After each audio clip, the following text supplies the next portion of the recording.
Good morning. Welcome to the WEX Wakeup for Friday, March 15th. I'm Christy Matino.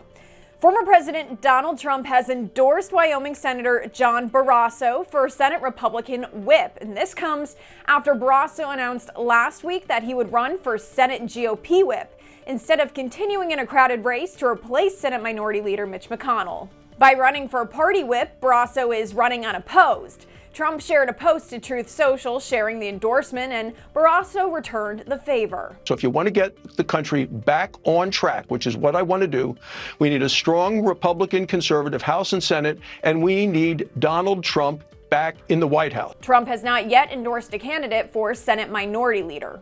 And Senator Bernie Sanders introduced a 32-hour workweek bill on Thursday.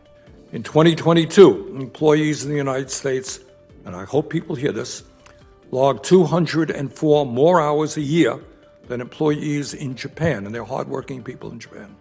Despite these long hours, the average worker in America makes almost $50 a week less than he or she did 50 years ago after adjusting for inflation. That legislation would cut down the 40-hour work week while still paying as much as a standard 5-day work week. But he got into a bit of a heated exchange when Fox Business reporter Hillary Vaughn tried to ask how businesses would afford the reduced hours. It seems like Democrats want businesses to be taxed more, pay their workers. Really? Is that what you think?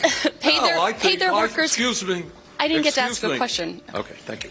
Sanders told Vaughn the legislation would reduce the traditional 5-day work week over a course of 4 years, and employees would then be given time and a half if they worked beyond 32 hours. How are businesses going to survive that? That's the question. How can businesses survive all of those proposals? When Mr. Bezos pays an effective tax rate lower than the average worker, I think we have a real problem in our tax system. I think that billionaires have got to start paying their fair share of taxes. Thank you.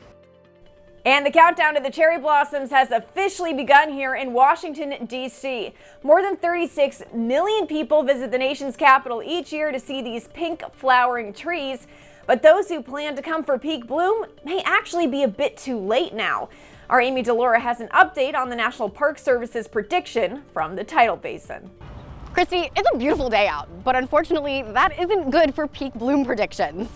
Warmer temperatures accelerate the formation of blossoms in flowering cherry trees. So we get these 70-degree days. If it gets to be 80 degrees, that really moves things along. We had originally projected peak bloom to be somewhere between March 23rd and 26th.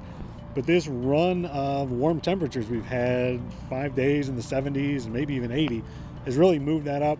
We're probably looking for peak bloom now early in the week of March 18th. You can check out the Bloom Camp to see when the cherry blossoms will be at peak bloom around the Tidal Basin and the National Mall. There's also tons of events sponsored by the National Park Service. From the Tidal Basin, I'm Amy DeLaura for Washington Examiner. Thanks for joining us this morning here on the WEX Wake Up. Be sure to give us a follow on our website and social media so you stay in the know of all those headlines trending in politics.